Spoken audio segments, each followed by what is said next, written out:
Hello guys, in this video I'm going to show you how to turn on the system alerts on the WebComics application. But first of all, I just want to mention, please don't forget to subscribe to our channel, because at 100,000 subscribers we are going to show you our YouTube revenue statistics and growth strategy, how to make money online. So let's jump into it.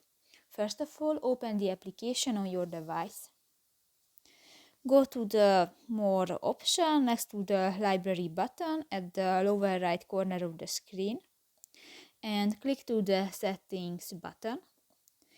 In the Personal Settings section, click to the Push Notifications option, and here you can find the System Alerts option and just tap to the next white circle and the System Alerts is enabled. So that's pretty much it for this video, guys. See you in the next one. Bye bye.